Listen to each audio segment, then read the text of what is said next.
तो हम क्या करेंगे आज संख्या पद्धति जो हमारी चल रही थी उसके क्रम को आगे बढ़ाते हैं। सम संख्या, भाज्य संख्या, ये सब कुछ हमने पढ़ लिया है। त्रिभुजाकार संख्या भी पढ़ लिया है ना। हमारा जो सिलेबस में नया टॉपिक जुड़ा है त्रिभुजाकार संख्या के साथ में, वो टॉपिक है वर्ग 3 का कॉपरेकर संख्या, है ना। कापरेकर संख्या, कापरेकर संख्या अभी क्या किया जाता है, जो छठवीं का सिलेबस है ना, उसमें पढ़ाया जाता है। संख्या नहीं पढ़ाई जाती, एक टेक्निक पढ़ाया जाता है गेम के जैसे, है ना। उसके बारे में भी हम बात करेंगे, क्योंकि अगर कापरेकर को दिया हुआ है तो हो सकता है उसमें से भी क्वेश्चन को पूछ दिया जाए।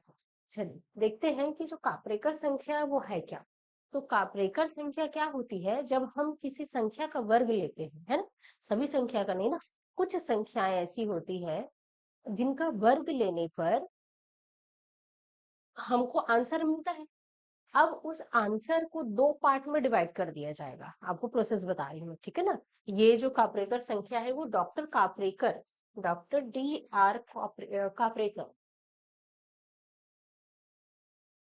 महाराष्ट्र में एक स्कूल शिक्षक रहे हैं ये, है ना। उन्होंने, उनके द्वारा बहुत सारे नंबर्स हमको दिए गए, जिसमें से एक कापरेकर संख्या जो है वो इम्पोर्टेंट है। ये है आपका कापरेकर संख्या, ठीक है। कापरेकर पढ़ते हैं इसको, कापरेकर नहीं कापरेकर संख्या, ठीक। थोड़ा सा टाइपिंग मिस्टेक है। तो डॉक्टर D.R. कापरेकर के द्वारा इसे हमको दिया गया है। इसका प्रोसेस क्या है, सबसे पहले तो वर्ग निकालेंगे किसी संख्या का, है ना। वर्ग निकालने के बाद कापरेकर जी ने लिखा कि जब उनको दो भाग से बांट दिया जाता है, ठीक। क्या करेंगे, वर्ग निकाला किसी संख्या का, अब उसे दो बराबर भागों में बांट दिया। मान लीजिए उसमें 6 अंक है, 6 अंक है, 1 2 3 4 5 6, तो इनको दो इस तरीके से बराबर भागों में बांट दिया जाता है। अब इन बराबर भागों को आपस में जोड़ दिया जाता है ना। जब आपस में जोड़ने से देखा गया कि इसका जो योगफल है वो संख्या के इक्वल आ रहा है, संख्या के वर्ग, संख्या के इक्वल आ, संख्या के वर्ग के इक्वल नहीं आ रहा है। किसके इक्वल आ रहा है, उस संख्या के इक्वल आ रहा है, ना कि उसके वर्ग के। ये क्या था, एन स्क्वायर था, है ना। हमने एक संख्या ली, उस संख्या का वर्ग निकाला, अब चेक किया कि क्या उस संख्या का वर्ग उसी संख्या के बराबर आ रहा है क्या। अगर आ जाता है तो उसे कापरेकर संख्या के नाम से जाना जाता है, ठीक है ना। ये जो प्रक्रिया हम करेंगे, जो कापरेकर जी के द्वारा बताई गई है, ये हमेशा धन पूर्णांकों के साथ में की जाएगी, ऋणात्मक वैल्यू इसमें नहीं लेंगे, ठीक है ना। यानी कि हम -25 को नहीं लेंगे, ठीक। हम किसको लेंगे, जो धनात्मक संख्याएं होंगी उनके लिए ये काम करती है। पूर्णांक संख्या, हम सिर्फ प्राकृत संख्या की बात नहीं की, पूर्णांक संख्या की बात की है, यानी जीरो को भी इसमें शामिल किया जा सकता है। जीरो को वर्ग करेंगे तो क्या आएगा, जीरो। जीरो को दो पार्ट में डिवाइड करके जीरो और जीरो लिख सकते हैं, लिख सकते हैं ना। क्या करते हैं हम, जीरो लिखा हुआ है, जीरो को दो पार्ट, जीरो का वर्ग निकाले कितना आएगा, जीरो। इसे हम जीरो जीरो लिख सकते हैं। जब इसको दो पार्ट में डिवाइड करेंगे तो जीरो प्लस जीरो लिखेंगे, और इसको जोड़ने से भी क्या आ जाएगा, जीरो। यानी जीरो को भी एक कापरेकर संख्या कहा जा सकता है। क्लियर है। इसी तरीके से वन की बात करते हैं, कुछ संख्याएं ऐसी ले लेते हैं, वन की बात करते हैं, है ना। वन का स्क्वायर अगर लिया जाए तो वो आता है वन। इस वन को क्या मैं 0 1 लिख सकती हूँ, लिख सकते हैं, है ना। अब इस 0 1 को जब हम दो भागों में डिवाइड करेंगे, दोनों को आपस में जोड़ देंगे, तो इसका जो योग है, योगफल है, वो किसके बराबर आ रहा है, संख्या के बराबर आ रहा है ना। इसलिए जीरो भी हमारा एक कापरेकर संख्या है, एक भी हमारा एक कापरेकर संख्या है, ठीक है ना। ऐसी बहुत सारी कापरेकर संख्या हमारे पास है, सारी की सारी कापरेकर संख्या नहीं, याद रखिएगा सभी की सभी कापरेकर संख्याएं नहीं होती है, ठीक है ना। अब चेक करने का तरीका पता चल गया आपको क्या करना है। अगर प्रश्न दिया रहेगा, बड़ा सा अगर प्रश्न दिया है, चेक करना है कि वो कापरेकर संख्या, तो क्या करेंगे, उसको दो भाग में डिवाइड करेंगे, उनको आपस में जोड़ करके देखेंगे क्या वो उसी नंबर को दे रहा है। स्क्वायर के लिए आता है ना, कई बार बहुत बड़ा नंबर दे देता है तो नीचे में उसका आंसर भी दिया रहेगा, तो उस आंसर को दो पार्ट में डिवाइड करके हम उनको जोड़ करके देखेंगे, ठीक है ना। अब यहाँ पर है तो बहुत इजी चीज है ना, लेकिन बस इसको जानना था कि काप्रेकर संख्या होता क्या है। अब देखिए बहुत सारी संख्याएं आपकी सम संख्या, भाज्य संख्या, व्यापम का नया पैटर्न आया हुआ है कि सारी संख्याओं को एक साथ मिला करके मैच द कॉलम करके दे देता है, ठीक है ना। या फिर सबका एक एक गुण उठाएगा और क्या करेगा, निम्न में से क्या सही है ना, निम्न में से कूट चुनने वाला एलएमएन वाला है ना, वैसा वाला फूट चुनने वाला दे देगा, पीक्यूआरएस वाला दे देगा, वहां से आपको सही कथन चुन करके लिखना पड़ेगा, ठीक है ना। तो ये प्रॉपर्टीज आपको याद होनी चाहिए, संख्याओं की परिभाषा आपको याद होनी चाहिए, ठीक है। चलिए, अब इसका जो प्रोसेस है वो भी हमको याद रखना जरूरी है। प्रोसेस याद रखना क्यों जरूरी है, क्योंकि प्रोसेस को सही क्रम में जमाने वाले कई प्रश्न अभी हमने देखे हैं, ठीक है ना। एक संख्या का क्या निकालना है हमको, काप्रेकर संख्या निकालना है किसी संख्या का, ठीक है ना। तो काप्रेकर संख्या निकालने का क्रम बताइए बोलता है, काप्रेकर संख्या को निकालने का सही क्रम बताइए बोलता है। तो सबसे पहले क्या लिखेंगे हम इसके स्टेप्स में, इसके स्टेप्स में सबसे पहले आप क्या लिखेंगे, पहला जो क्रम होगा वो क्या होता है आपका पहला क्रम, कि सबसे पहले उस संख्या का वर्ग लिया जाता है, ठीक है ना। सबसे पहले क्या लेंगे, संख्या संख्या n का वर्ग निकालें,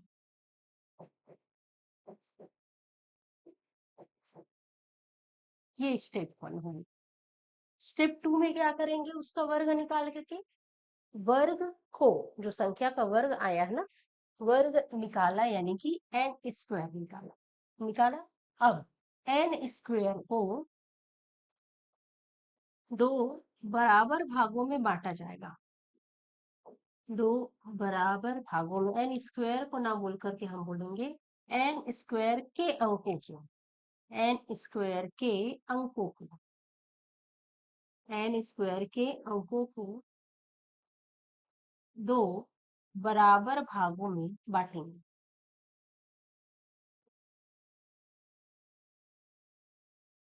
दो बराबर भागों में बांटा जाएगा,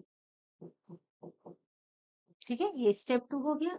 स्टेप 3 में आप क्या करेंगे, है ना, स्टेप्स आप लिख करके रखेंगे, याद रहता है बहुत अच्छी बात है, नहीं याद रहता अगर किसी किसी को स्टेप्स याद नहीं रहते हैं तो आप उसके लिख करके रखेंगे ना, जाने से पहले, एग्जाम में जाने से पहले सारे प्रोसीजर को एक बार ऐसे सरसरी तौर पर देख के जाइएगा।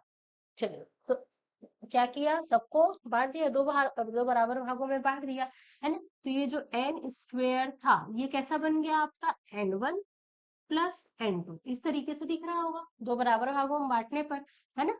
तो दोनों भागों का आप क्या कर देंगे, योग कर देंगे, दोनों भागों का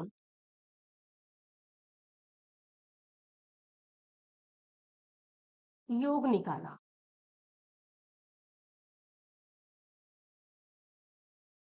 दोनों भागों का क्या निकालेंगे, योग निकालेंगे, है ना। फिर क्या करेंगे, योग निकालेंगे यानी कि n square is equal to n1 plus n2, इस तरीके से निकालेंगे। और यहाँ पर क्या लिख सकते हो, n square is equal to n1 n2, इस तरीके से दो बराबर भागों में बांट दिया उसको, है ना, n1 n2, ठीक। चलिए, अब चौथा स्टेप क्या हो जाएगा, ये n1 और n2 क्या n के इक्वल है, अब हमको जांचना है, क्या करना है, हमको चेक करना है,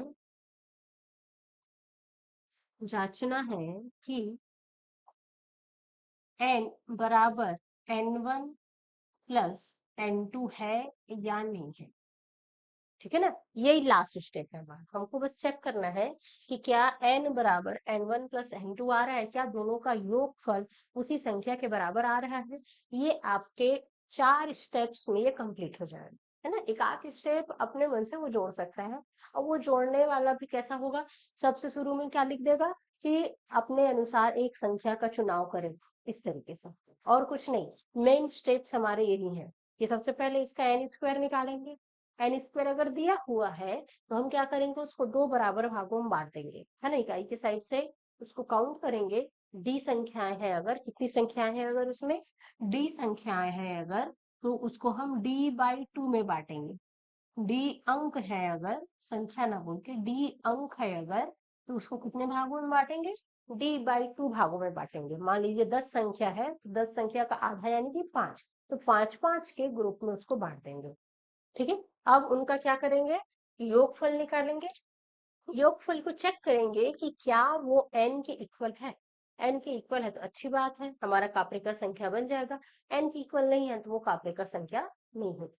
ठीक है ना, चलिए आते हैं वापस। तो ये कुछ संख्याएं हैं जिनका हमको काप्रेकर संख्या मिलता है ना। कुछ संख्याएं आपकी रिपीटिंग है, जो कि आपकी त्रिभुजाकार में भी दिखाई देगी, अभाज्य में भी दिखाई देगी, है ना। कुछ संख्या रहती है जैसे कि 1 आपकी त्रिभुजाकार भी संख्या है, ठीक है ना। अब आपको 1 से रिलेटेड भी कई प्रश्न दे सकता है, ठीक है ना। उसका सबका एक एमसीक्यू लाइन ले कि सारी संख्याओं को मिक्स करके किस प्रकार से प्रश्न पूछा जा सकता है नए पैटर्न के अकॉर्डिंग। पुराने पैटर्न के अकॉर्डिंग तो वैसा नहीं पूछा जाता था ना, डायरेक्ट हमको क्वेश्चन दे दिए जाते थे सॉल्यूशन निकालने वाला। लेकिन कॉन्सेप्चुअल बेस पे आपको 4-5 चीजें एक साथ दे सकता है। 1 को मिला करके क्वेश्चन दे सकता है कि क्या ये अभाज्य संख्या है। मेरे साथ साथ सोचते जाइए कि क्या एक अभाज्य संख्या है, दे देगा स्टेटमेंट एक अभाज्य संख्या है, ठीक है। सही है कि गलत, गलत है, एक अभाज्य संख्या नहीं है। दूसरा स्टेटमेंट देगा एक भाज्य संख्या है, क्या सही है गलत है, गलत है, क्योंकि एक जो है ना तो अभाज्य है और न ही भाज्य है, ठीक है। अगला दे देगा कि क्या एक एक त्रिभुजाकार संख्या है ना, एक को हम त्रिभुजाकार संख्या में लेते हैं। एक, अगला वाला प्रश्न क्या हो जाएगा आपका, एक जो है वो एक कापरेकर संख्या है क्या, तो हाँ एक कापरेकर संख्या है। क्यों है यहाँ पर हम देख रहे हैं, ठीक है ना। तो इसमें से आपका ऊपर का दो आंसर, दो जो प्रश्न होगा पी और क्यू वो गलत हो जाएगा, आर और एस आपका सही हो जाएगा, ठीक है ना। तो इस तरीके से आप भी आपको प्रश्न दिया जा सकता है। ऐसी चीज हम शून्य के बारे में भी पढ़े थे, है ना, जब हमने संख्या पद्धति को पढ़ा था। चलिए, तो एक जो है वो हमारा कापरेकर संख्या है। इसकी वजह क्या है कि इसको शून्य और एक के रूप में डिवाइड करके लिख सकते हैं, उनको जोड़ने से हमको एक प्राप्त होता है। उसी तरीके से देखा जाए तो 91 का जब स्क्वायर किया गया तो हमको 81, 91 नहीं 9 का जब स्क्वायर किया गया तो हमको 81 प्राप्त होता है। 81 को जब अलग कर दिया जाता है तो क्या मिलता है हमको, 8 और 1, यही मिला। अब इस 8 और 1 को जब जोड़ देंगे तो हमको मिलेगा 9, है ना। इंपॉर्टेंट है आपका ये नीचे का जो 3-4 है, वो सबसे ज्यादा इंपॉर्टेंट है ये। तो ठीक है, छोटी संख्या है ना, बड़ी संख्या में आते हैं तो इनके स्क्वायर्स आप याद रखेंगे। और इनके स्क्वायर्स आपको याद रखने भी चाहिए, क्योंकि ऐसे जो प्रश्न होते हैं 45 हो गया, 55 हो गया, 99 हो गया, ये फ्रिक्वेंटली पूछे जाने वाले प्रश्न है ना। इनसे किसी न किसी चीज में प्रश्न पूछा जाता है, वर्गमूल में भी प्रश्न पूछा जाता है इससे, तो इनका वर्ग याद रहेगा तो आप आसानी से इसका वर्गमूल निकाल सकते हैं। 45 का वर्ग क्या होता है आपका, 20-25 होता है ना। 5 का वर्ग निकालने का, जिसके लास्ट में 5 होता है, उसका वर्ग कैसे निकाला जाता है, तो स्क्वायर है वो कैसे निकाला जाता है, जैसे ये 45 लिखा हुआ है, 45 का निकालने के लिए हम क्या करेंगे, इसका स्टेप क्या होता है, लास्ट में 5 रहता है तो ये 5 है तो इस 5 का स्क्वायर चुपचाप निकाल देंगे, है ना। अब 5 के सामने जो भी संख्या दी हुई है उसमें +1 करेंगे और इसी संख्या के साथ में उसको गुणा कर देंगे। ये दो पार्ट हो गए उसके, तो ये 5×5 = 25 मिल जाता है और ये 5×4 = 20 मिल जाता है। इस तरीके से 20-25 हमको मिल जाता है, ठीक है। यही संख्या अगर 5-5 होती तब क्या होता आपका, 5-5 है मान लीजिए, है ना। तो क्या करेंगे, इस 5 का स्क्वायर निकालेंगे, निकाल दिए, ये कितना आ जाएगा आपका 25, तो लास्ट में 25 ही रहता है 5 वाले का। ठीक, अब इसका क्या करेंगे, +1, तो +1 करने से आ गया 6 और इस संख्या को भी लिख देंगे 5। अब इन दोनों का गुणा करेंगे कितना आ जाएगा, 30। तो आपका 55 का जो स्क्वायर होता है वो कितना होता है, 30-25 होता है, ठीक है, इस तरीके से हम 5 वाली संख्या का निकाल सकते हैं। वैसे बहुत सारे ट्रिक्स हैं, है ना, धीरे धीरे उसको सीखते जाएंगे, बहुत ज्यादा हड़बड़ाइएगा मत, है ना। चलो, अभी जितनी चीजें हो रही है उनको कंप्लीट करते जाइए, टेस्ट दिलाते रहिए। इसके साथ में आपको बहुत सारी चीजें पढ़नी है, और एक बात याद रखिए, आप जो चीजें पढ़ लिए हैं उनसे जितना ज्यादा क्वेश्चन हो सके, इनका जितना ज्यादा रिवीजन हो सके उसको कीजिए, है ना। आपका ज्योमेट्री चल रहा है, ज्योमेट्री को रिवाइज करते जाइए, ठीक है। अलजेब्रा के कुछ पार्ट्स आप रिवाइज कीजिए, अगर आपके में अलजेब्रा नहीं डला है तो आपके में जो आने लायक है ना उनको आपके में हम डलवा देंगे, ठीक। और संख्या पद्धति में कापरेकर तक हो गया आपका, कापरेकर तक पूरा रिवाइज कर लीजिए, इसमें से एक भी क्वेश्चन आपका छूटना नहीं चाहिए, है ना, पूरा का पूरा क्वेश्चन बन जाना चाहिए। चलिए, ये हो गया आपका 5 को इस तरीके से निकालेंगे। चलिए देखते हैं, हम अपने कापरेकर संख्या पे आते हैं। ये तो ट्रिक वाली चीजें हैं, इस तरीके से ट्रिक हम लगा करके जल्दी जल्दी प्रश्नों को हल कर सकते हैं। चलिए, तो कापरेकर संख्या 45 दिया हुआ है, 45 का वर्ग अभी हमने देखा कितना आता है, 20 25 आता है। अब इसको दो भागों में बांटेंगे, इसमें कितने भाग है, 1 2 3 4, यानी जो डी की वैल्यू है वो कितनी आ गई आपकी, 4 आ गई। अब इसको क्या करना है, दो भागों में डिवाइड करना है, यानी हमको निकालना है क्या, इसके बाद 4/2, तो दो दो भागों में डिवाइड हो जाएगा, दो दो के पेयर में बन जाएगा, 20 और 25। जब इस 20 और 25 को आपस में जोड़ दिया जाएगा तो हमको क्या मिलता है, 45 मिलता है। वही संख्या वापस से मिल गई, ये हमारी थी n1, ये हमारी थी n2, और हमको क्या मिल गया, दोनों को जोड़ने से n मिल गया, ठीक है।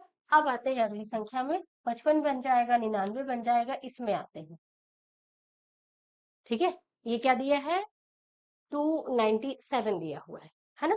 297 का जब वर्ग किया गया तो आपका कितना आया, 88,209, इस तरीके से आया है। अब इसमें कितने संख्या है, इसमें संख्या है आपका 5, डी बराबर यहाँ पर आपकी विषम संख्या आ गई, 5 आ गई। अब इस 5 का आप आधा कैसे लेंगे, नहीं लेते बनता ना, तो हम क्या करेंगे, इसमें चुपचाप यहाँ पर एक शून्य लगा देंगे।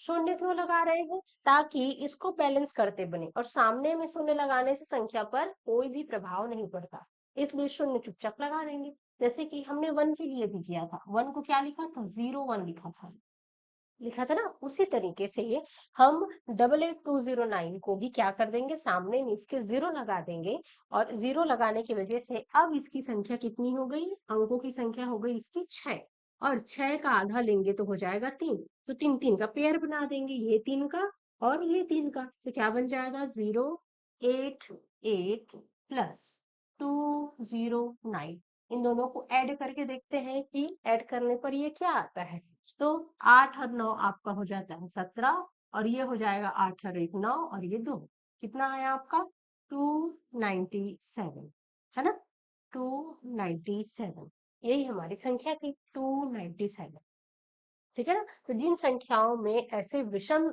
अंक आ जाएंगे, विषम अंक दिखाई देते हैं, डी का मान विषम हो जाता है, उसको इस तरीके से अरेंज करके लिखेंगे, ठीक है ना। 703 का कितना होता है, 494209, है ना। कुछ कुछ स्क्वायर्स आप याद रखेंगे, 99 का हो गया, और 99 का 9801, और 999 का, ये कुछ नंबर्स हैं जिनके एक साथ आते हैं, ठीक है। ये देखो क्या हुआ इसमें, ये 9 8 0 और 1, ये आपका सिमिलर है, यहाँ पे एक 9 और एक 0 बस आप और ऐड हो गया, है ना, 9981 001, 998001, है ना, 998 और 001, ठीक है। इसमें 1 2 3 4 5 6 6 संख्याएं हैं, आसानी से इसका क्या निकाला जा सकता है, कापरेकर संख्या के हिसाब से इसको जांच किया जा सकता है, ठीक है, क्या समझ आ रहा है आपको, ठीक। चलो, अब यही इसकी जांच करने की भी विधि है, हम चेक कर लेते हैं कि किस तरीके से ये काम करता है ना। तो जांच करने की भी विधि में वही चीज दी है, संख्या n का वर्ग, n ज्ञात कीजिए, अभी हमने देखा, n स्क्वायर को दाएं से n अंकों में बराबर अंकों के आधार पर दो भागों में बांटिए, दोनों भागों का योगफल निकालिए, यदि योग जो है n हो तो यह एक कापरेकर संख्या है, या इसका जांच करने की विधि भी कह सकते हैं और इसका प्रोसेस भी कह सकते हैं, ठीक है ना। अब ऊपर हमने देखा था कि सबसे स्टार्टिंग कहाँ से हुआ था, 1 से, जीरो को भी ले सकते हैं, कोई दिक्कत नहीं है, लेकिन हमको बताना है कि कहाँ से स्टार्ट होता है। जैसे प्राकृत संख्या स्टार्ट होती है 1 से, तो हम बताएंगे वैसे ही कि सबसे छोटी जो हमारी कापरेकर संख्या है वो क्या है, 1। कितनी है, 1 है। सबसे बड़ी हम नहीं निकाल सकते क्योंकि संख्याएं अनंत है। ठीक। अब देखिए नोट में क्या क्या है आपका कि एक सबसे छोटी कापरेकर संख्या है, सभी संख्याएं कापरेकर संख्या नहीं होती। कापरेकर संख्याएं अनंत है, उनकी गिनती हम नहीं कर सकते, बहुत सारी कापरेकर संख्याएं अनंत है, वैसे ही कापरेकर संख्याएं भी अनंत है। ठीक है ना। ये प्रारंभिक कुछ सूचियां हैं, ये आपको याद रखनी है। ठीक है। ये चीज आपसे कभी कभी पूछ सकता है कि एक अंकों वाली कापरेकर संख्या कौन कौन सी है। तो एक अंकों वाली कापरेकर संख्या कौन कौन सी है, 1 और 9। ठीक। 2 अंकों वाली कितनी है आपके पास, 3 है। कौन कौन सी, 45, 55 और 99, है ना। 3 अंकों वाली कापरेकर संख्या पे आए तो 297, 703, 999। इतना तो कम से कम आपको याद होना चाहिए। आगे का याद रहे या ना रहे, इतना कम से कम आपको याद होना चाहिए। एक अंकों वाली 2 संख्याएं, 2 अंकों वाली कितनी संख्या है, 3 संख्या है। 3 अंकों वाली भी हमारे पास कितनी कापरेकर संख्या है, 3 संख्या है ना। इतना आपको याद रखना है, इतने का आपको स्क्वायर भी याद रखना है। ठीक है ना। चलो आते हैं हम अब कुछ और चीजों पर। हम आते हैं क्या, कापरेकर की जादुई संख्या पर, जिसे कापरेकर स्थिरांक के नाम से जाना जाता है। ये सब कापरेकर कर लीजिएगा, इसको कापरेकर लिखा गया है, ये सब कापरेकर लिखेंगे, है ना। कापरेकर स्थिरांक, कापरेकर का जादुई संख्या इसे कहा जाता है, जिस संख्या को कहते हैं हम 6174। 6174 ये एक ऐसा जादुई अंक है जो हमको बार बार मिलता है। ठीक है ना। ये 4 अंकों के लिए है, वैसे ही 3 अंकों के लिए भी है। ठीक है। 4 अंकों के लिए हम 6174 को लेते हैं, 3 अंकों के लिए हम 495 को लेते हैं। ठीक है ना। 2 अंकों के लिए कापरेकर स्थिरांक हमको नहीं मिलता। स्थिरांक इसलिए इसे कहा जाता है क्योंकि एक समय के बाद जा करके ये आगे बढ़ना बंद कर देता है, इसी संख्या पर आकर के ये संख्याएं रुक जाती है। ठीक है ना। इसलिए इन्हें कापरेकर स्थिरांक कहा जाता है। ठीक है। चलिए तो क्या किया जाता है इसमें, जैसे कि 4 अंकों से चालू करते हैं।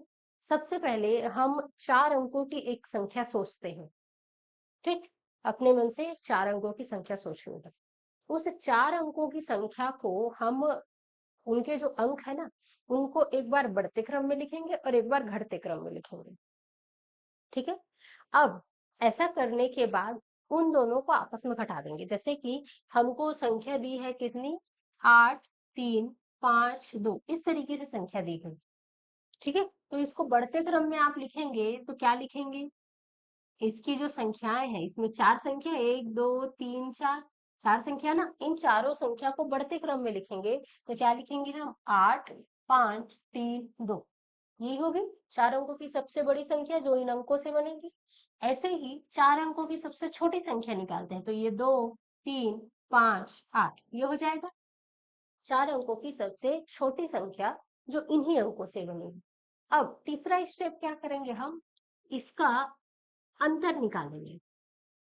ठीक है ना। इसका हम क्या करेंगे, अंतर निकालेंगे। अब अंतर निकाल लीजिए, तो ये 12 में 8 जाएगा, आपका हो जाएगा 4, ये हो जाएगा 6, और ये हो जाएगा 1, और ये कितना बन जाएगा 6। कितना आया, 6, 1, 6, 4। अब जो प्रक्रिया इसके साथ अपनाए थे वही प्रक्रिया हम इसके साथ भी अपनाएंगे, 6, 1, 6, 4 के साथ। ठीक है ना। 6, 1, 6, 4 के साथ सेम प्रक्रिया अपनाएंगे तो इससे बनने वाली सबसे बड़ी संख्या क्या हो जाएगी, ये हो जाएगी आपकी 6, 6, 4, 1 हो जाएगी। सबसे छोटी संख्या 1, 4, 6, 6 ये हो जाएगी। ठीक है। अब इन दोनों को फिर से क्या करेंगे, आपस में घटा देंगे। घटाने से क्या हो जाएगा, ये आपका बच जाएगा 5, ये बच जाएगा आपका 6, है ना। ये हो जाएगा आपका कितना, 2 हो गया, और ये 5। ठीक है।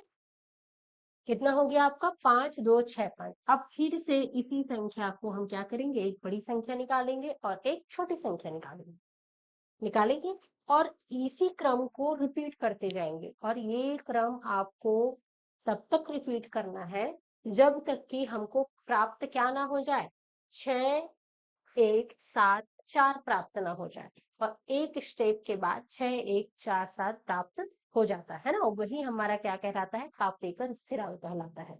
आते हैं हम अपने नंबर्स पे। ये प्रोसीजर आपको मेरे ख्याल से समझ में आ गया होगा। एक बार पढ़ लेते हैं इसकी विधि को निकालने का तरीका, है ना। सबसे पहले क्या करेंगे, हम किसी भी 4 अंकों की संख्या लेंगे, जैसे हमने वहां पर ले लिया था एक अपने मन से। अंकों को अवरोही क्रम में लिखेंगे और फिर अंकों को आरोही क्रम में लिखेंगे। ठीक है, इनका क्रम बदल सकता है, ध्यान रखिएगा। ठीक है ना, क्या अवरोही क्रम में लिखना और आरोही क्रम में लिखना, इनका क्रम बदल सकते हैं। बड़ी संख्या को पहले लिख सकते हैं, छोटी संख्या को बाद में लिख सकते हैं। ठीक है, इसके बाद जो बड़ी संख्या है उसमें से छोटी संख्या को हम घटा देंगे। ठीक, यह प्रक्रिया दोहराएंगे और अंत में परिणाम क्या प्राप्त होगा हमको, 6174। सारी जो संख्याएं होंगी उनका लूप बनने के बजाय वो किसमें प्राप्त हो जाती है हमको, एक स्थिरांक में प्राप्त हो जाती है, 6174 वहां पर जाकर के रुक जाती है। इसलिए इसे क्या कहा जाता है, काप्रेकर संख्या कहा जाता है। ठीक है ना, काप्रेकर स्थिरांक कहा जाता है। संख्या हमने अलग पढ़ी है, दोनों अलग अलग है, ध्यान रखिएगा, है ना। संख्या में एन स्क्वायर निकाला जाता है, यहाँ पे क्या किया जाता है, उनके आरोही और अवरोही क्रम निकाल करके उनको घटा करके फिर हम आगे का प्रोसेस को अपनाते हैं। ठीक, चलिए यहाँ पर एक नंबर हमको दिया गया है, क्या, 8632, एक संख्या ले लिया गया जैसे अभी हमने लिया था वहां पर, है ना। अब इस संख्या का हम छोटी संख्या निकालेंगे और बड़ी संख्या निकालेंगे। अब ये संख्या ऑलरेडी क्या है, ऑलरेडी क्या है, घटते क्रम में लिखी हुई है ना। 4 अंकों की सबसे बड़ी संख्या यही बन सकती है, इन्हीं 4 अंकों से। अब इससे 4 अंकों की छोटी संख्या क्या बन सकती है, 2361, 2368, यही बन सकता है। अब इन दोनों को जब आपस में हम घटा देंगे, है ना, तीसरा क्या है हमारा स्टेप, दोनों को आपस में घटा देना है। घटाने से हमको क्या मिला, 6264 मिलेगा। इन दोनों को आपस में घटाएंगे, 4 बच गया, इन दोनों को घटाएंगे तो 6 आ गया, ये और ये मिल करके फिर से 2 दे दिया, और ये 8 में 2 जाएगा तो 6 बच जाएगा। तो 6264 हमको मिला था, है ना। अब इसी 6264 संख्या क्या मिली है हमको, 6264 संख्या मिली है। ठीक है, क्या मिली है, संख्या मिली है हमको 6264, जिसको हम क्या कर रहे हैं, सबसे पहले अवरोही क्रम में जमा रहे हैं।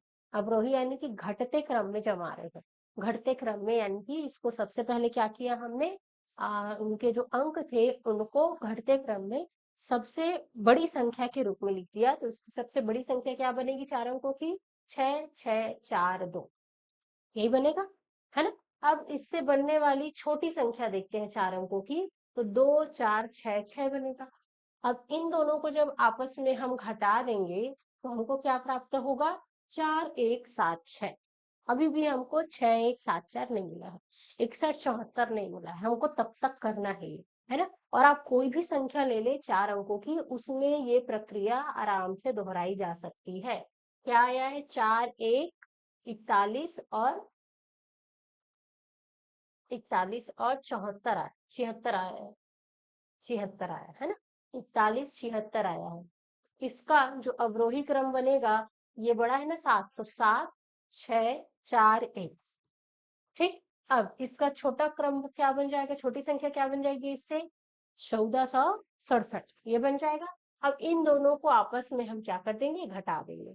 घटाने से कितना आया हमारा, 6174। ठीक है ना। अब इसी क्रम को फिर से करके देखते हैं कि क्या ये सही है। तो हमने देखा कि 6174 यानी 6174 को फिर से अगर इसी क्रम में हम जमाते हैं, ये स्टेप्स ही है ना आपकी, स्टेप्स को इस तरीके से लिख दिया गया है ताकि थोड़ा सा जगह आपको दिखे इसके लिए। इसको जमाएंगे तो क्या बन जाएगा, 7641, ऐसा दिखेगा। है ना। इससे बनने वाली छोटी संख्या क्या हो जाएगी, स्मॉलेस्ट नंबर क्या हो जाएगी, ये हो जाएगी 1467 हो जाएगा। अब इन दोनों को जब आपस में घटा देंगे तो क्या बचेगा हमारा 6164 फिर से बचेगा। अब इसके बाद जितनी भी संख्या लेंगे ये पूरी की पूरी कैसे दिखाई देगी हमको, 6174 के रूप में ही दिखाई देगी, है ना। इसीलिए इसको स्थिरांक कहा जाता है, एक जगह जाकर के रुक जाता है, ठीक है ना। तो 4 अंकों की सब जो स्थिरांक होता है वो क्या होता है, 6174 होता है। उसी प्रकार 3 अंकों के लिए 3 अंकों का कापरेकर स्थिरांक जो है, कांस्टेंट जो है वो क्या है आपका 495। क्या है 495। 495 के साथ भी हम उसी प्रक्रिया को बार बार दोहरा सकते हैं, है ना। इसके लिए एक एग्जांपल ले लेते हैं हम किसका, 532 का, या इसी को ले लेते हैं 235 का। हमने लिया क्या 235, संख्या ली 235। अब इससे बनने वाली सबसे बड़ी संख्या आपकी क्या हो जाएगी, 532 हो जाएगा 532। और इन तीनों अंकों को मिला करके आपकी कौन सी संख्या बन जाएगी, सबसे छोटी 235 ही बनेगी। इन दोनों को जब आपस में आप घटा देंगे तो आपका कितना मिल जाएगा, 297। कितना आ जाएगा, 297। आ गया, एक स्टेप आपका पूरा हुआ, एक पूरा प्रक्रिया पूरी हुई, है ना। अब इसी प्रक्रिया को बार बार आपको दोहराना है, कब तक, 495 के आते तक, है ना। कब तक दोहराना है इसको आपको, 495 के आते तक दोहराना, ठीक है ना। तो जब हम ये प्रक्रिया बार बार दोहराते हैं, इसको आप कीजिएगा, है ना। देखिए वहां पे क्या आया था आपका, 297 आया था, ठीक है। 297 को 3 अंकों की सबसे बड़ी संख्या के रूप में 972 लिख सकते हैं, 3 अंकों की सबसे छोटी संख्या के रूप में 289 लिख सकते हैं, 79 लिख सकते हैं ना। अब इन दोनों को जब आपस में हम घटा देंगे तो हमको कितना प्राप्त होगा, 693 प्राप्त होगा, ठीक है। अब इस 693 को फिर से क्या करेंगे, हम बड़ी संख्या और छोटी संख्या के रूप में लिख देंगे। ऐसे करते करते हम यहाँ पर देख रहे हैं कि एक लूप में जाकर के वो 495 मिलता है हमको, क्या मिलता है, 495 मिलता है, ठीक है ना। और यही 495 के बाद ये 495 फिर से रिपीट होना स्टार्ट हो जाता है, इसलिए 3 अंकों की कापरेकर स्थिरांक जो है वो कितना है आपका, 495। वहां पर जाकर के 3 अंकों का ये जो गेम है, जो खेल है, वो वहां पर जाकर के रुक जाता है, ठीक है ना। चलिए, तो क्या क्या देखा हमने, कि 4 अंकों के लिए देखा, 3 अंकों के लिए देखा, ठीक। यहाँ से हमको अलग अलग अंक बनाने हैं, हमारे जो 10 डिजिट्स होते हैं, अंक होते हैं, उनकी सहायता से, 4 अंकों की, 3 अंकों की, ठीक है। अब ध्यान रखिएगा, यदि संख्याएं समान हो, ये आपको याद रखना है ना, बहुत ही इंपॉर्टेंट है ये। क्या, यदि संख्याएं समान हो, जैसे कि 4 टाइम्स 1, 4 टाइम्स 2, 1 1 1 1, 2 2 2 2, तब ये प्रक्रिया काम नहीं करती, ये बस याद रखना। सभी संख्याओं में काम करेगा, लेकिन किस में नहीं करेगा, जब संख्याएं आपस में समान, जब संख्याओं के जो अंक है वो आपस में समान है ना, इस तरीके से। अगर ऐसा है तो ये प्रक्रिया काम नहीं करती, ये बात आपको याद रखनी, ठीक है। चलिए, स्थिरांक कापरेकर के नाम से प्रसिद्ध हुआ, ये सब तो ठीक है, ठीक। तो इस तरीके से हमने देखा क्या, कापरेकर स्थिरांक, है ना। चलिए, अब इनसे संबंधित कुछ प्रश्न कर लेते हैं। पहला प्रश्न आपका क्या दिया हुआ है, निम्न में से कौन सा विभाजन 703 को कापरेकर स्थिरांक सिद्ध करता है, ठीक। तो सबसे पहले तो हमको देखना है इसमें जितने भी अंक है सब समान है ना। अब कितने अंक है, 1 2 3 4 5 6, 6 अंक है, यानी कि डी बराबर आपका आ गया 6। अब इस 6 का आधा करेंगे तो हो जाएगा 3, यानी कितने कितने का पेयर बनाना है हमको, 3 3 का समूह बनाना है। 3 3 का समूह बनाना है तो आपका हो जाएगा 4 9 4 और 2 0 9, 4 9 4 और 2 0 9, इनका इनका ग्रुप बनेगा। अब बीच में लगा देंगे प्लस, तो ऐसा कौन से ऑप्शन में दिख रहा है आपको? ऑप्शन नंबर बी में, है ना। बाकी सभी तो नहीं आएगा, ऑप्शन नंबर बी में आएगा, है ना। सभी में संख्याएं सभी अंक जो है एक समान दिखाई दे रही है, तो जोड़ के भी देखने की जरूरत नहीं है। डायरेक्ट इसका आंसर आप क्या लगा देंगे? ऑप्शन नंबर बी को लगा देंगे। ठीक है, इस तरीके से प्रश्न आता है। तो चलिए आगे देखते हैं। कापरेकर रूटीन में 8632 का अगला परिणाम क्या होगा? कापरेकर रूटीन बोला है, यानी कि एक रूटीन हम किसको बोलते हैं? जब हम इस संख्या का अवरोही निकालते हैं और इस संख्या का आरोही निकालते हैं, आरोही क्रम निकालते हैं, और इन दोनों को आपस में घटाते हैं, तो जो उत्तर आता है वो पहला रूटीन है, फर्स्ट रूटीन कहलाता है। ठीक है, एक रूटीन कंप्लीट हुआ यहाँ पर, है ना। अब फिर इसी क्रम को दोहराना पड़ेगा, तो वो दूसरा रूटीन है। ठीक है, तो इसको निकालेंगे, तो इसका अवरोही क्रम क्या हो जाएगा बताइए? अवरोही मतलब घटते क्रम में लिखना है ना। 8632, और इसका बढ़ता क्रम क्या हो जाएगा आपका? 2386, ये हो जाएगा। जब इसको घटाएंगे तो कितना आ जाएगा? ये हो जाएगा आपका 4 हो जाएगा, और 12 और 7, तो ये हो जाएगा आपका 5। ठीक है, अगला क्या आ जाएगा आपका? 6 और 3, तो ये हो जाएगा 2, और 8 और 2 6। ठीक है, इस तरीके से। कौन से वाले में दिया है आपका? कुछ गलत कर दी क्या?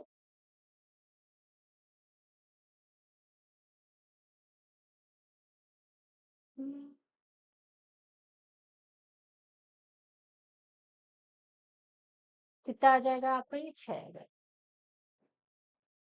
कितना आ जाएगा? 6। तो कितना आ जाएगा? 62 और 64 एक साथ। तो 62 और 64 आपका कहाँ पर है एक साथ? ये है आपका ऑप्शन नंबर बी। ये पहला रूटीन में ये आंसर मिलेगा आपको, है ना। दूसरा रूटीन में क्या मिलेगा? अब इसको करके देखेंगे, दूसरा रूटीन बनेगा, है ना। हमारे यहाँ पर जो आपको प्रश्न दिया हुआ है उसके अकॉर्डिंग ये वाला आपका सही था। ठीक है, चलिए अब आगे बढ़ते हैं। क्या दिया? 297 का स्क्वायर का सही मान क्या होगा? ठीक, तो डायरेक्ट दे दिया है। अब चेक करते हैं। तो हम, अगर आपको इसका स्क्वायर डायरेक्ट याद है तो आप आसानी से बना सकते हैं। नहीं तो हम क्या करेंगे, इसको पीछे साइड से जोड़ी बनाते जाएंगे, ये दो, और इसके सामने में, सबके सामने में हम जीरो लगा देंगे, तो ये। ठीक, अब इनको जोड़ करके देखते हैं कि क्या ये हमको 297 दे रहा है। जो भी इसमें से ऑप्शन 297 देगा ऐड करने से, वही इसका आंसर हो जाएगा, है ना। तो जोड़िए इसको, तो ये 088 और नीचे में 209। ठीक, ये आपका आ गया 7, ये आपका आ गया 9, और ये आ गया 297 ऑप्शन नंबर ए दे रहा है। ठीक, बाकी कोई आपको 297 नहीं देगा। 0 8 एंड 7 209, ये हो जाएगा 6, है ना। 6 आया, 297 नहीं आ रहा, है ना। 7 नहीं आ रहा, तो ये वाला नहीं होगा। यानी ऑप्शन नंबर ए ही इसका करेक्ट आंसर हो जाएगा। इस तरीके से हम कापरेकर संख्या की हेल्प से ऐसे प्रश्नों को भी हल कर सकते हैं। ठीक है, चलिए आगे देखें। निम्नलिखित में से कौन संख्या जो है वो कापरेकर संख्या है? तो कौन कौन सा है कापरेकर संख्या आपका? दो अंकों की हमने कितनी, 3 पढ़ी है ना। एक 45 पढ़ा है, एक 55 पढ़ा है, और एक 99। यही दो अंकों की 3 कापरेकर संख्याएं हैं। ठीक है, बाकी सब तो नहीं होगा। ये भी नहीं है, ये भी नहीं है, ये भी नहीं है, ये स्क्वायर सा सब। चलिए अगला प्रश्न देखते हैं। अगला प्रश्न आपको क्या दिया हुआ है? फूट वाला प्रश्न है ये। इसमें से सही बताना है हमको, है ना, कि कौन सा सही। किसी भी डी अंकी कापरेकर संख्या के, ठीक, उसका आधार 10 दिया हुआ है। 10 दिया है यानी कि कैसा दिया होगा? आधार 10 है तो दहाई अंकों में, यानी 2 अंकों में होगा। ठीक, के लिए के का मान दहाई अंक हो सकता है, 1000 हो सकता है, 100 हो सकता है, 3 अंकों की, 4 अंकों की संख्या हो सकती है। उसके लिए के और 10⁻D - 1 - k के बीच में क्या संबंध होता है, ये हमको बताना है। ठीक है, चलिए बताइए क्या होगा। यदि k एक कापरेकर संख्या है तो इस पूरे का मान हमेशा एक अभाज्य संख्या होगा। क्या हमेशा अभाज्य संख्या होगा? नहीं होगा। जरूरी नहीं है कि अभाज्य संख्या ही, है ना। दूसरा, इसका मान अनिवार्य रूप से कापरेकर संख्या होगी। कापरेकर संख्या होगी, जरूरी है। देखते हैं आगे और देखते हैं। दोनों का योग हमेशा एक पूर्ण वर्ग बनता है, ये सही है। दोनों का जो वर्ग होता है, ठीक, दोनों का वर्ग यानी कि उनका जो अलग अलग ले लेंगे, हम दो संख्याएं ले लेंगे, है ना। उनको अगर बांट देंगे तो उनका जो वर्ग होगा वो क्या बनेगा, आपका पूर्ण वर्ग बनता है, एन स्क्वायर बनता है। जब हम n1 और n2 को जोड़ देते हैं तो क्या बनता है, हमारा एन स्क्वायर बनता है। ठीक है ना। पूरी की पूरी कापरेकर संख्या नहीं बनती। ठीक है। चलिए, दोनों के बीच कोई गणितीय संबंध नहीं रहता तो ये देता नहीं, है ना। तो कौन सा आ जाएगा आपका, ऑप्शन नंबर सी आ जाएगा यहाँ। करेक्ट है। चलिए, एक क्वेश्चन देखते हैं और इसमें कापरेकर रूटीन से प्रश्न है। क्या दिया हुआ है, कापरेकर रूटीन के दौरान बनने वाले लूप के संदर्भ में निम्नलिखित में से कौन सा कथन पूरी तरह सत्य है, ये बताना है। पहला क्या दिया है, केवल 3 और 4 अंकों की संख्याओं में ही एकल स्थिर बिंदु यानी सिंगल फिक्स पॉइंट मिलता है। फिक्स पॉइंट वही वाला स्थिरांक वाला, है ना। 3 अंकों वाली और 4 अंकों वाली बस में मिलती है, ऐसा कह रहा है। जबकि अन्य अंकों यानी 2, 5 इन सब में चक्र लागू हो जाता है, लूप साइकिल बनने लगता है। ठीक है। दूसरा क्या बोलता है, सभी अंकों की संख्याओं 2 से लेकर के 10 अंकों के लिए हमेशा एक ही अनूठा स्थिर बिंदु मिलता है। ध्यान रखना, क्या बोला, एक ही अनूठा, तो अलग अलग मिलता है। हमको 4 अंकों की संख्याओं के लिए अलग स्थिरांक मिलता है और 3 अंकों की संख्याओं के लिए अलग स्थिरांक मिलता है ना। यानी कि ये वाला तो इनकरेक्ट है, ये वाला सही लग रहा है हमको, ये वाला इनकरेक्ट है। अगला, 5 अंक की संख्याओं के लिए कापरेकर स्थिरांक का नाम मान इतना होगा, नहीं होगा। 3 और 4 के लिए बस लागू होता है, बाकी हमको नहीं मिलता, है ना। और लूप में नहीं फंसता, ये तो छोड़ ही दीजिए। ठीक है, तो आपका कौन सा आंसर सही हो जाएगा, ऑप्शन नंबर ए सही हो जाएगा कि 3 अंकों वाली और 4 अंकों वाली के लिए ही हमको क्या मिलेगा, कापरेकर संख्या मिलेगी, स्थिरांक मिलेंगे। संख्या ना मिल करके स्थिरांक मिलेंगे। चलिए, और प्रश्न देखिए इसमें से क्या दिया है, 999 कापरेकर संख्या है। कापरेकर संख्या है ऐसा कथन में कहा जा रहा है। ठीक है, कारण क्या दिया है कि जो 999 का स्क्वायर है वो 9988001 है, और इनका जब जोड़ी बना करके ऐड किया जाता है, ठीक, इनका जब जोड़ी बना करके ऐड किया जाता है तब हमको क्या मिलता है, एक 8 रखेगा ना यहाँ पर, 9988001। ठीक है, इनका जब जोड़ी बना करके क्या किया जाएगा, ऐड किया जाएगा, तो वो 999 के बराबर आता है। तो क्या ऐसा हो रहा है, ऐसा हो रहा है ना।